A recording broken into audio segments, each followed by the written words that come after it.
I hate having to talk about the bad parts of the Reborn community. I think sometimes the witch hunts for scammers can cause more harm than they cause good. So I won't be telling any names and I won't be saying any nurseries in the video, but I think it's really important to talk about the negative experiences we've all had in the Reborn community. And this is my story.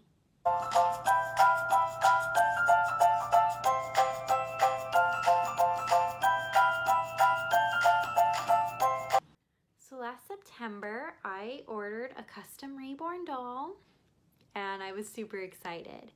But I didn't do my research before she arrived and she wasn't how I expected. So I didn't have much of a bond with her and I decided the best idea was to sell her. So I put her up on Instagram for sale and she was only on sale for maybe a week before I got a message from a teenage girl who was so in love with the doll. She said she was so beautiful and she wanted this doll so much, but she couldn't afford her. And so I thought to myself, there's not a lot of good in the Reborn community lately, and this girl loves this doll so much, and I wanted to do something nice. So I agreed to a trade. She was going to make me a doll of my choice, and I chose a doll of the same kit of the doll I was giving her, just a different doll basically. And she agreed to this. She was gonna get her dream baby and she jumped at the chance. I think she was so excited too. But Ethan kept telling me that it wasn't fair that I was sending the girl a kit, an expensive kit for her to paint. I was sending her a $400 doll and then an expensive doll kit on top of that. And so she was getting a really good deal. But I said, you know, there's not a lot of good in the community and I just want to do something good for this girl. She really wants this doll. I want to do something good. So I went along with it thinking that the girl would give me my doll. So while all of this is happening, I'm getting ready to visit Ethan, who lives about 6,000 miles away from me. And I had a plan to take the doll with me. I was going to put her underneath the airplane and I was going to ship her from Ethan's house because she lives about 1,000 miles away from Ethan. They're in the same time zone. And I thought this was a smart idea to avoid scamming if we sent the dolls at the same time. But she wanted the doll shipped to her right away. She wanted to know the doll was like in transit. So the day I left for vacation, before I got on the plane, I went to the post office and I mailed her her doll. And on Instagram direct messages, I sent her a picture of her receipt and the tracking number. And I sent the doll with a large, beautiful box opening. I think there were like 5 or 6 outfits, a hairbrush, maybe, I think there was a bib, there were 2 hair pieces, like headbands, a bottle, a pacifier, and a pacifier clip. Like it was the biggest box opening I could give to her. I just wanted to make sure this experience was wonderful for her. I wanted this to be the best trade ever. So there's about a week or a week and a half left in my vacation with Ethan, and there starts to be some problems with the tracking number. The doll would go from like California to Kentucky, back to California. And then not only that, but USPS was having some problems with their website with it randomly going down. And every time this would happen, the girl would message me freaking out, super upset and demanding I fix it.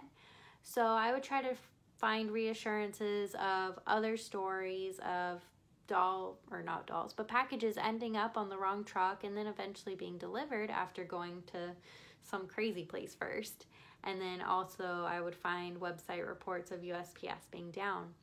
But these did very little to actually reassure her. She would still seem pretty upset and angry with me for these things happening. And later, when the doll ended up in California again, it sat there for about 2 weeks. after it was there for a couple days, I went and I filed a missing package report, and then I was calling USPS like every day. And she would often ask me for updates, and all I would get in response once I told her, hey, I filed for a missing package report, she'd just say, okay. And then at the end of those 2 weeks, I did put in an insurance claim with USPS. Once again, all I got was, okay. I was at my wit's end. I was freaking out. Ethan and I had very little time left to be together before I had to go back home. And here was this teenage girl harassing me for not going to every mail truck in America looking for her doll.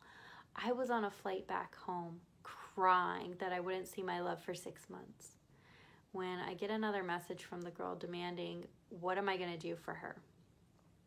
I reminded her that I put in an insurance claim the other day, and instead of the usual K that I got, she asked, so how much money am I getting? Maybe it was because I was really upset because I was leaving Ethan, but I immediately thought, what if I'm being scammed? Now let's talk about my doll and why I was starting to feel taken advantage of. Besides the fact I had to buy and mail her an expensive kit, she asked me if she can send the doll disassembled and unweighted to save her time and money. Now, I'm not a Reborn artist, and I haven't taken a doll apart or put one together yet, so I'm apprehensive about this. I'm really worried. But I still wanted to be nice, so I agreed. I figured I'd look up some YouTube tutorials and figure it out. And then when she had finished the doll, I asked her if she would ship it to where I actually live, since I wouldn't be on vacation for much longer at this point. But she didn't want to. She insisted on shipping it to Ethan. I didn't like this for 2 reasons. Because one, once it got to Ethan, he would have to turn around and ship it back to me. And 2, there was a big chance Ethan wouldn't even be around by the time it arrived, because Ethan was about to go on a big trip himself. Like, he had to go leave for work, and he was gonna be just super busy and not really at the house. So the doll would just be sitting on his porch, basically. And then finally, she never really told me she shipped the doll. She put on her Instagram story, and it was a picture of the doll's head, and then it said in letters, shipped. And that's all. That's the only notification I got. I didn't get a tracking number. I didn't get a receipt with like her personal information or anything scratched out. I got no real notification she shipped the doll. But she was starting to be kind of mean at this point, so I didn't want to ask, where's my tracking number? Where's the receipt? Why haven't you actually told me you shipped the doll? So after constant stress and calling USPS all the time and filing those claims, her doll shows up safe and sound. And she's really happy, so I figure now's a good time to ask if I can have the tracking number or a picture of the receipt. And she insisted she wasn't a scammer, but she couldn't send me any proof she sent the doll until next week. This seems crazy to me because she was implying she had the receipt, but taking a picture of it on her smartphone was too hard. Scammer bells were ringing so loud for me. I started getting pretty upset, and I told her I did a lot of things for her. Not everybody would have called USPS every day. Not everybody would have filed so many claims to try and find this doll. Some people might file a claim, but they wouldn't have filed 2. And the very least she could have done was prove to me she had shipped the doll. And so instead of doing anything besides saying she wasn't a scammer, she would randomly send me messages about how happy she was that I sent extra clothes or the cool things she planned on doing with the doll. And I'm not gonna lie, I was frustrated and I left her on red. I guess this got to her, and she sent a message to me saying she didn't have a tracking number, but she definitely sent the doll at such and such date, and the doll wouldn't go to Ethan until almost 2 months after that date. 2 months. I was so angry. I have shipped a few things to many different countries, And even the cheapest options don't take 2 months. And she doesn't live far from Ethan. She's in the same time zone. She's 1,000 miles away. Now, of course, it may have gotten lost or delayed, but the way she made it out was the post office told her the day she sent it, it would take nearly 2 months. Yet, she didn't tell me that when she supposedly sent it. Or she didn't even tell me she sent it. I feel like she's trying to cover a trail of lies. And so I asked to see a picture of the receipt with their personal information crossed out.